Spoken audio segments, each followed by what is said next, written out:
اب یہ نوٹ کر لیجئے، ہدایت و ضلالت اس دنیا میں جو مختلف حالتیں انسان پر طاری ہوتی ہیں، یا نعمتوں کی بارش ہو رہی ہے، یا تنگی ہے، فقر ہے، احتیاج ہے، دنیاوی حیثیت ہے، وجاہت ہے، یا دنیا میں گمنامی ہے، کسنوی پرست کے بھیا کیس تھی، کوئی آپ کا حال ہی نہیں پوچھ رہا کہ تم ہو کون، تمہارے منہ میں کتنے دانت ہیں، یا یہ کہ دنیا میں اقتدار کی کسی مسند پر انسان بیٹھا ہے، یا یہ کہ کوئی اس کے ہاتھ میں اختیار نہیں، یہ تمام جو حالات انسان پر طاری ہوتے ہیں، ان کے جواب میں جو طرز عمل فکری اعتبار سے اور عملاً انسان اختیار کرتا ہے، اس کے 4 درجے ہیں۔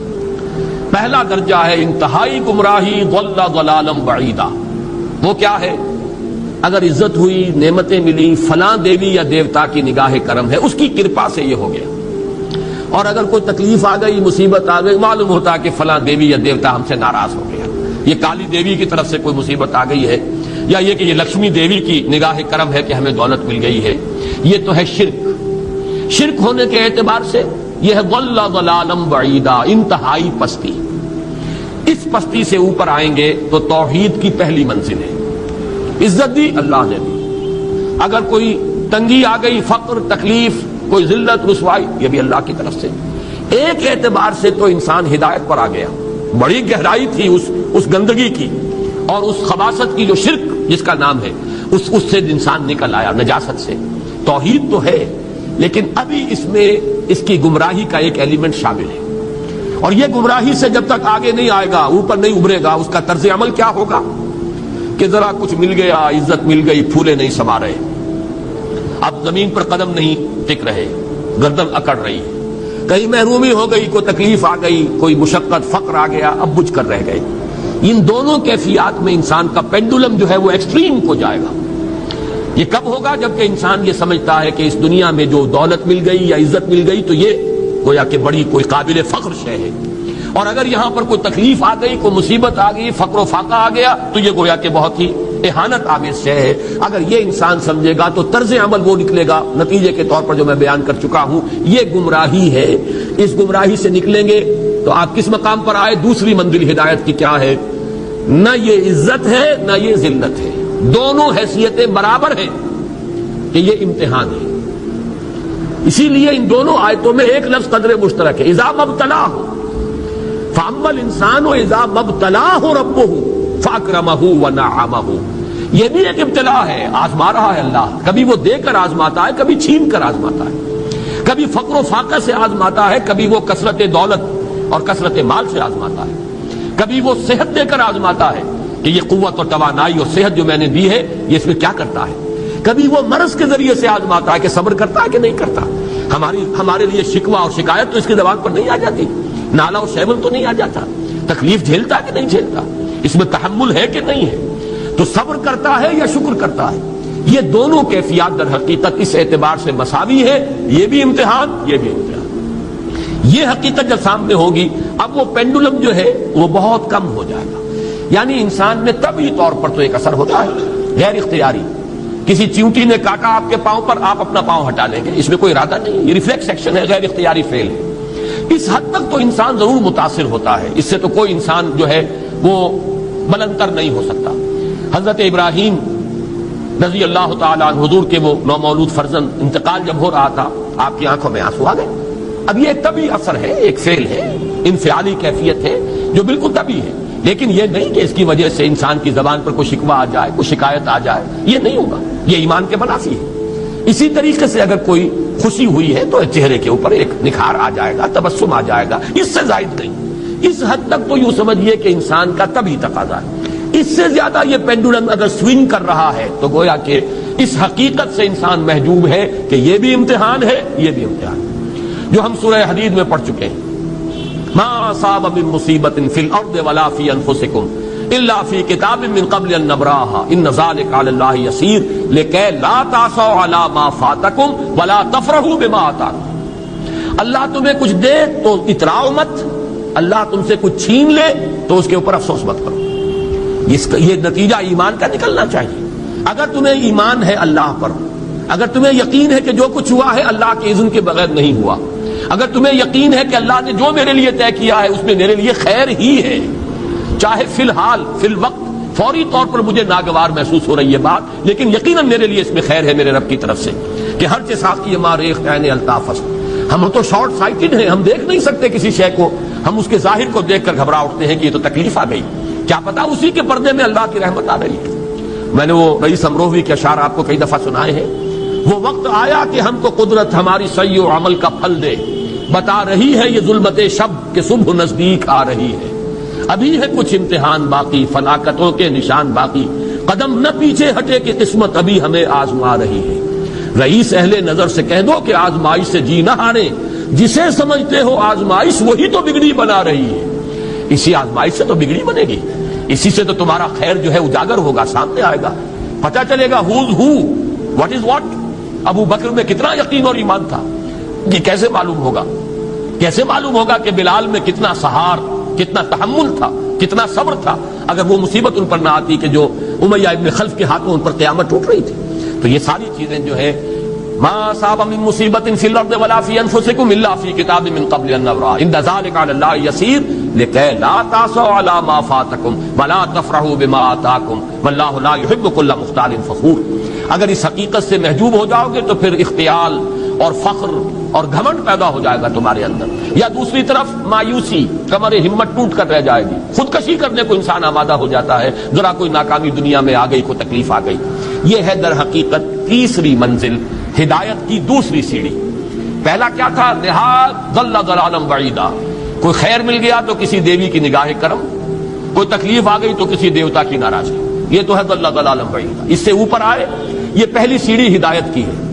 عزت ہے تو اللہ کی طرف سے، اور اگر کوئی ذلت ہے، تنگی ہے تو اللہ کی طرف سے۔ یہ ہدایت کا آغاز ہو گیا، یہ توحید کی بنیادی منزل ہے۔ اس سے اگلی منزل، یہاں کی ذلت ذلت نہیں، یہاں کی عزت عزت نہیں۔ ذالک یوم التغابن، ہار اور جیت کے فیصلے کا دن تو قیامت کا دن ہے۔ وہاں معلوم ہوگا جس کو اس روز عزت ملی وہ عزت والا ہے، جو اس روز ذلیل ہو گیا وہ ذلت والا ہے۔ یہ تو امتحان ہے، دار الامتحان ہے۔ خلق الموت والحیات لیبلوکم ایکم احسن عملا، یہ تو دار الامتحان ہے۔ امتحان ہونے کے ناطے دونوں برابر ہیں۔ اس سے اوپر ہے ایک چوتھی منزل، ہدایت کی تیسری منزل۔ وہ کیا ہے؟ عام طور پر انسان یہ سمجھتا ہے کہ یہ جو آزمائش ہے تنگی کی اور فقر و فاقہ کی، یہ سخت تر آزمائش ہے، اور نعمتوں کی بارش ہو تو یہ آسان آزمائش ہے۔ یہ بھی ابھی گمراہی کا ایک پرت جو ہے اس کی باقی ہے۔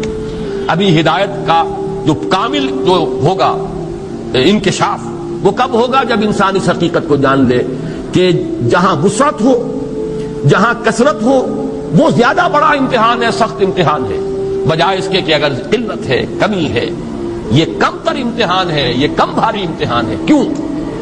کہ اگر آپ کے پاس کثرت ہے، آپ کے اندر غفلت پیدا ہو جائے گی۔ کثرت کا لازمی نتیجہ غفلت ہے۔ نہ کوئی غم کرو، نہ خوف، خوشیاں مناؤ جنت کی جس کا تم سے وعدہ کیا گیا تھا۔ اللہ کی ربوبیت پر اطمینان جب انسان کو ہو جاتا، میرا رب اللہ ہے، ربی اللہ، انسان کے لیے نہ کوئی کھٹکا، نہ کوئی خطرہ، نہ کوئی خوف، نہ کوئی حزن۔ جو کچھ ہو رہا ہے کس کے اذن سے ہو رہا ہے؟ اللہ کے اذن سے۔ اللہ کے اذن کے بغیر پتہ تک نہیں ہلتا۔ یہ کوئی اندھا بہرا مادہ نہیں ہے جس سے مجھے کوئی خوف ہو۔ اندھا بھینسا چلا رہا ہو، اس سے تو ڈرنے کا ہر انسان کو ڈرنا چاہیے، نہ معلوم کس کو ٹکر مار دے۔ لیکن نہیں، اس کائنات کو چلانے والا ایک سمیع و بصیر خدا ہے۔ وہ جو میرا دوست ہے، میرا ولی ہے، اللہ ولی الذین آمنوا یخرجہم من الظلمات الی النور۔ اللہ اہل ایمان کا ولی ہے، ساتھی ہے، پشت پناہ ہے، مددگار ہے، حمایتی ہے۔ بتائیے جسے یقین ہو جائے کہ اللہ میرا مددگار، اللہ میرا محافظ، اللہ میرا پشت پناہ، اللہ میرا حمایتی، اس کے لیے کوئی خوف ہوگا؟ اس سے کوئی ڈر ہوگا؟ میں مثال دیا کرتا ہوں ایک بہت سادہ، پنجاب کے دیہات کی۔ تو بڑا چودھری ہے اور کوئی غریب کسان ہے۔ اس غریب کسان کے جانوروں کو ہر وقت اندیشہ ہوگا چوری کا، کوئی میری بھینس کھول کر نہ لے جائے، کوئی میرا بیل کھول کر نہ لے جائے۔ لیکن جس کے بارے میں یہ سب کو معلوم ہو کہ وہ جو بڑا چودھری ہے وہ اس کا دوست ہے، اس کی بچیا کو کوئی خوف ہوگا؟ اس کی بھینس پر کوئی ہاتھ ڈالے گا؟ اسے کوئی اندیشہ ہوگا؟ نہیں. کیوں؟ کہ وہ بڑا چودھری، بڑا اس کا یہاں کا سردار، جاگیردار، سب کو معلوم ہے وہ میرا دوست ہے، کوئی میرے خلاف اقدام نہیں کر سکتا. اس دنیا میں یہ چھوٹی سی بات اگر آپ کے دلی اطمینان اور سکون کا باعث بن سکتی ہے تو ذرا تصور کیجئے. میں لفظ تصور استعمال کروں گا صرف اس لیے کہ اس کا ہم جس کو کہتے ہیں ادراک اور شعور کر نہیں سکتے. اگر کے ساتھ کر سکتے، اگر یقین ہو کہ اللہ میرا مددگار اور یقین ہو کہ اللہ ہر آن میرے ساتھ ہے، پھر کوئی خوف کس کا خوف؟ کوئی شے اللہ سے بالاتر ہے؟ کوئی قوت اس سے زیادہ طاقتور ہے؟ کوئی اس کے ارادے کو بدلنے والا ہے؟ کوئی اس کی مشیت کے آڑے آنے والا ہے؟ یہی بات ہے جو حضور نے فرمائی. یہ ایمان کا حاصل ہے لب لباب کہ دیکھو اچھی طرح اس بات کو ذہن نشین کر لو. اگر تمام انسان مل کر تمہیں کوئی نقصان پہنچانا چاہے نہیں پہنچا سکتے مگر جو کچھ اللہ نے لکھ دیا ہو، اور تمام انسان مل کر تمہیں کوئی نفع پہنچانا چاہے نہیں پہنچا سکتے مگر وہ شے جو اللہ نے طے کر دیا. آپ پھر میں کہوں گا ذرا تاریخ کیجئے، اسے فرض کیجئے، اسے سوچئے. اگر اس حدیث پر ہمارا دل ٹھکا ہوا ہو تو کسی سے ڈر ہوگا؟ یہ مجھے نقصان نہ پہنچا دے، یہ میری رپورٹ خراب نہ کر دے، یہ میری انکریمنٹ نہ رکوا دے، یہ میرا یہ نہ بگاڑ دے، یہ میرا یہ نقصان نہ پہنچا دے. اس کا ڈر، اس کا ڈر، اس کا خوف، اس کی خوشامد، اس کے لیے جا کر طرح طرح سے اپنی عزت نفس کو ذلیل کروانا اس کے سامنے. یہ سب کچھ کیوں کرتا ہے انسان؟ جب سمجھتا ہے کہ اس کے ہاتھ میں میرا کوئی نفع ہے، اس کے ہاتھ میں میرے لیے کوئی ضرر ہے، یہ مجھے کوئی غضب پہنچا سکتا ہے، یہ مجھے کوئی نقصان پہنچا سکتا ہے، یہ میرا کوئی کام بنا سکتا ہے، یہ میری کوئی ضرورت پوری کر سکتا ہے. اسی کا نام شرک ہے. جہاں آپ نے یہ سمجھا کہ غیر اللہ کے اندر کوئی طاقت موجود ہے وہی شرک ہے. بتوں سے تجھ کو امیدیں، خدا سے نو امیدی، مجھے بتا تو صحیح اور کافری کیا ہے؟ شرک تو یہ ہے. جس پر بھی تمہیں یہ خیال ہے کلمہ ہے، یہ کلمہ سوم لا حول ولا قوت الا باللہ. ذرا اس پر دل کو کبھی اگر آپ تصور کریں، پھر فرض کریں، دل ٹھک جائے اس پر، کوئی طاقت نہیں. یہی بات تھی جو شیخ عبد القادر جیلانی رحمۃ اللہ علیہ نے اپنی وصیت میں اپنے بچے سے کہی. 11ویں دینے والے ہیں لیکن حضرت شیخ عبد القادر جیلانی کی وصیت اور تعلیمات کو کتنے لوگ ہیں جانتے ہو؟ یہ جن مقامات تک پہنچے ہیں وہ کس چیز کی بدولت پہنچے؟ انہوں نے جو پیغام دیا وہ کیا تھا؟ اے میرے بچے، جس طریقے سے قرآن مجید میں حضرت لقمان کی نصیحتیں جو ہے نقل کر دی گئی ہیں، میں یہ عرض کروں گا بالفرض اگر قرآن حضرت عبد القادر جیلانی کے بعد نازل ہوا ہوتا تو شیخ عبد القادر کی یہ نصیحتیں بھی قرآن میں درج ہوتی. اتنی اونچی نصیحتیں ہیں. اے میرے بچے، اس حقیقت کو ذہن نشین کر لے، لا فاعل فی الحقیقت ولا مؤثر الا اللہ. اس کائنات میں نہ کوئی فاعل حقیقی ہے نہ مؤثر حقیقی ہے سوائے اللہ. کسی شے میں کوئی تاثیر نہیں اگر اللہ نہ چاہے. آگ جلا نہیں سکتی اگر اللہ نہ چاہے.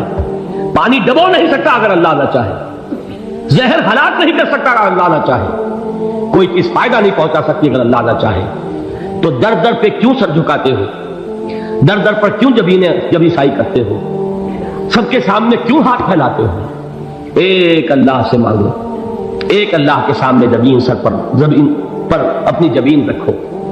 لا فاعل فی الحقیقت ولا مؤثر الا اللہ. نظر آتا ہے ہمیں کہ پانی پیاس بجھا دیتا ہے. پیاس بجھانے کی صلاحیت پانی میں نہیں ہے، اللہ کے اذن سے. کھانا بھوک مٹا دیتا ہے، بھوک مٹانے کی صلاحیت کھانے میں نہیں ہے، اذن رب میں. دیکھیے یہی یقین تھا. حضرت موسیٰ علیہ السلام کا واقعہ یاد کیجئے. سامنے سمندر آ گیا ہے، قوم دیکھتی ہے پیچھے کہ گرد و غبار کا طوفان. معلوم ہوا کہ فرعون اپنے لشکر سمیت آ گیا. لشکر جب چلتا تھا تیز رفتاری کے ساتھ تو گرد و غبار کا جو طوفان اٹھتا تھا اس کا تصور کیجیے. اور لمحہ بلمحہ وہ قریب آ رہا ہے. پوری قوم نے کیا کہا؟ اے موسیٰ انا لمدرکون، اے موسیٰ ہم کو پکڑے گئے. قرآن مجید میں تو یہاں وہ باتیں نہیں لکھی ہیں لیکن تورات میں یہ درج ہے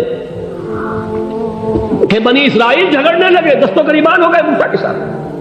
موسیٰ نے یہاں مروایا لا کر، اس سے تو ہم ہی بہتر تھے، وہاں کھانے کو ملتا تھا، زندگی تو تھی، بیگار ہم کر رہے تھے، موت تو نہیں تھی۔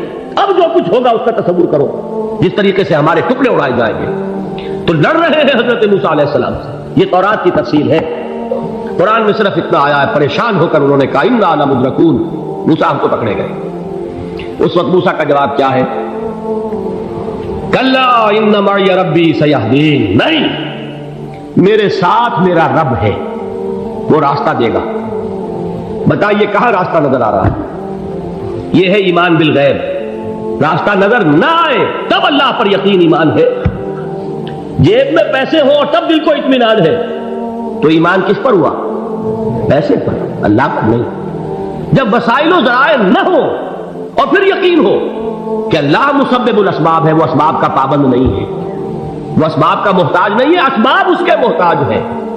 اگر یہ یقین ہے تو اللہ پر ایمان ہے، یہ نہیں ہے تو تمہارا ایمان اسباب پر ہے، وسائل پر ہے، ذرائع پر ہے، مادیات پر ہے، اللہ پر نہیں۔ اس وقت کہاں راستہ تھا؟ کوئی راستہ تھا؟ سمندر ہے اور ادھر سے لشکر آ گیا ہے۔ کلا ان معی ربی سیہدین۔ اب دیکھیے ایمان کہہ دینا آسان ہے، ہوا معکم اینما کنتم، جہاں کہیں بھی تم ہوتے ہو اللہ تمہارے ساتھ ہوتا ہے، لیکن اس کا یقین قائم ہو جائے تو زمین و آسمان کا فرق واقع ہو جائے۔ یہی بات ہوئی حضور کے ساتھ۔ غار ہے، چھپے ہوئے ہیں محمد رسول اللہ اور آپ کے وہ یار غار ابو بکر صدیق رضی اللہ تعالی عنہ۔ اقبال نے حضرت ابو بکر کی شان میں چند اشعار کہیں صرف، لیکن واقعہ یہ ہے کہ بھاری بھاری نظموں پر اور قصیدوں پر بھاری ہے، طویل ترین نظمیں اور قصیدے ہوں ان پر بھاری ہے۔ ہمت ابو بکر کی ہمت جو ہے، کشت ملت را چو ابر، جیسے بارش سے کھیتی اپجتی ہے، ابو بکر کی ہمت اور عظیمت اس امت کو اسی طرح سینچنے والی ہے۔ ثانیے اسلام و غار و بدر و قبر،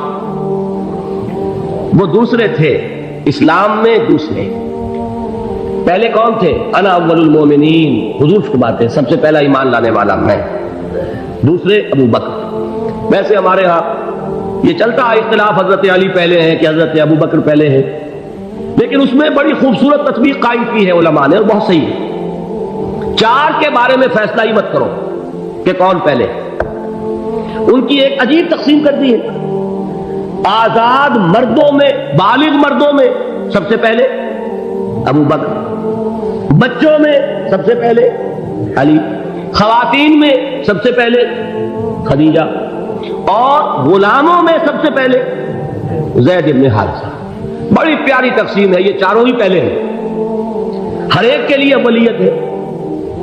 اور واقعہ یہ ہے کہ اگر زمانی اعتبار سے تعین ہوگا تو پہلے خدیجۃ الکبریٰ آئیں گی رضی اللہ تعالی عنہ، کسی اور سے بات کرنے کی نوبت بعد میں آ سکتی ہے، پہلے تو اہلیہ محترمہ سے بات ہوئی، آتے ہی پہلی وحی ہوئی ہے، ابھی تبلیغ کا حکم نہیں تھا۔ کس کو بتایا واقعہ؟ ابھی اپنی نبوت کی تبلیغ کا تو حکم ہی نہیں آیا۔ واقعہ کس کا ہے؟